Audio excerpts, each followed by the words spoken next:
Hello ladies and gentlemen, welcome back to my channel. This is Legend Jenkins, and recently I thought about doing a little review type thing for Star Wars Battlefront 2, simply because the game did have a lot of controversy even before it was out in the beta phase with the whole microtransactions and pay to win stuff. But recently I got a copy for Christmas, so I thought I'd give my feedback and see how the game stands up compared to all the shenanigans and stuff you see online, compared to actually having knowledge and experience playing it. And first off, I can say the gameplay is actually really super fun. It is very similar to the first Battlefront, but it does have a few different tweaks in that, along with the star cards, but we'll get into that in a little bit. So the gameplay overall is solid, it's fun, it's unique, it's Star Wars. If you're a big Star Wars fan, you'll probably like the gameplay, like myself.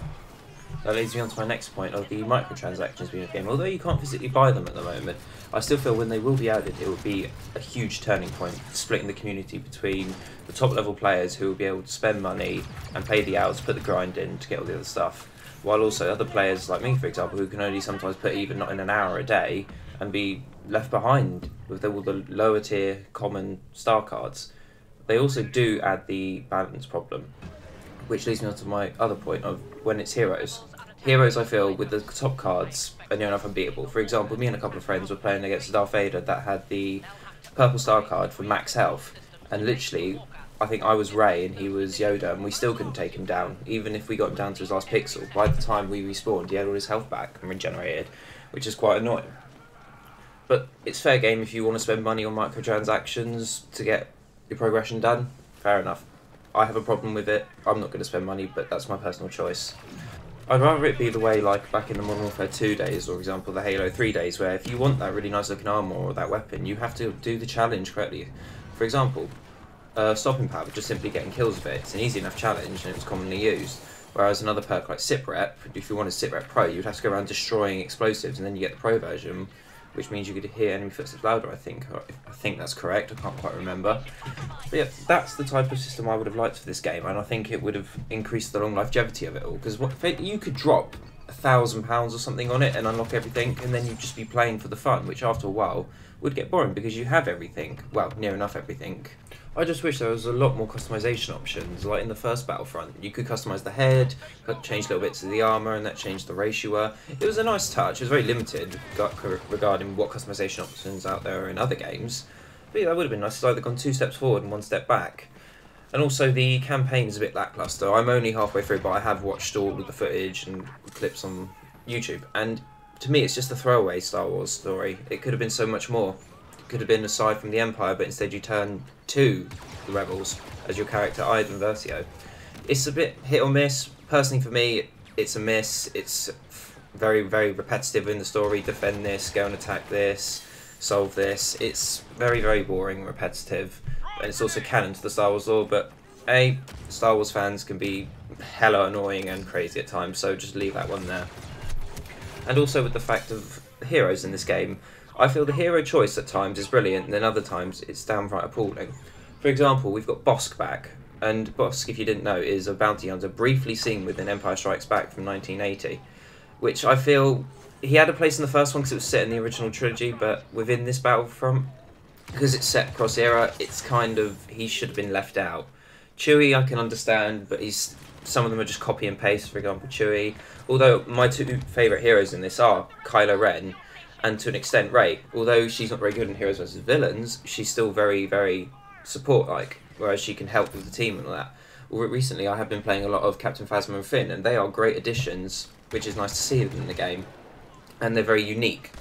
The reward for credits in this game is very up and down at the moment. Some games I'll get about 2,000 credits for a game, which I think is pretty good. Then other times I'll play like a good 20 minutes and only get about 400 credits. I had 1 or 2 instances where I got 0 credits for a whole match, and I was a bit like, well, that's not very rewarding as a player. Yeah, I'm enjoying my time playing it, but if I can't progress by getting no credits, I'm not going to enjoy it for that much longer.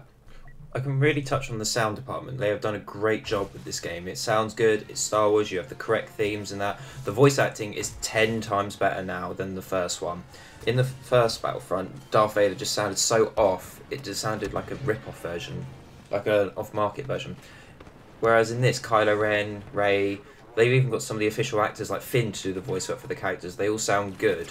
Even Yoda sounds brilliant in this game. He's not, in my opinion, he's not very fun to play, but he sounds brilliant.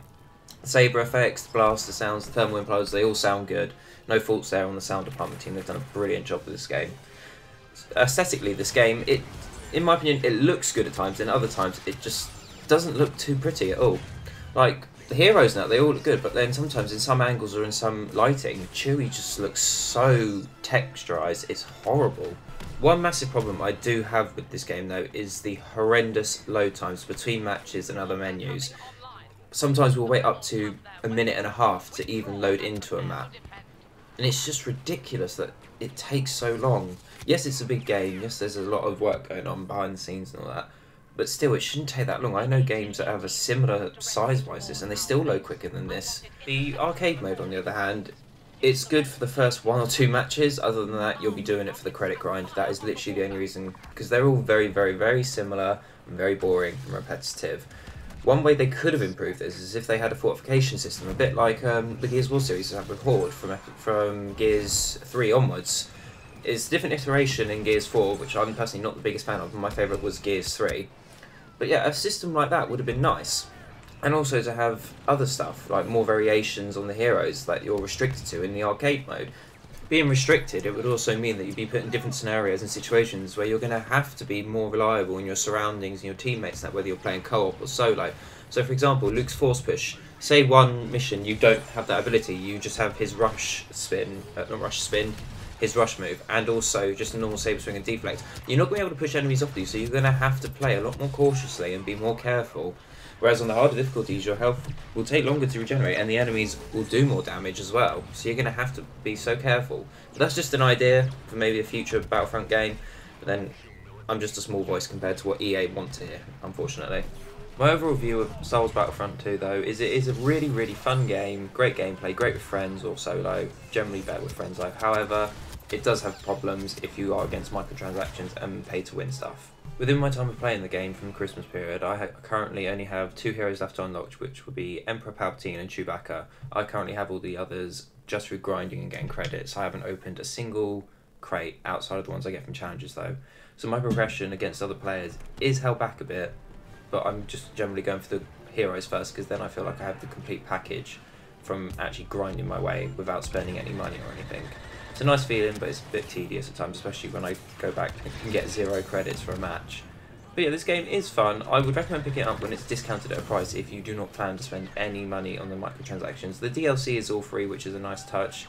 It's a better change than the Season Pass, which did split the community in the previous game horrendously. But yeah, thanks for watching. My Twitter will be in the link description. Hope you enjoyed. Leave a comment and subscribe if you like. See you later.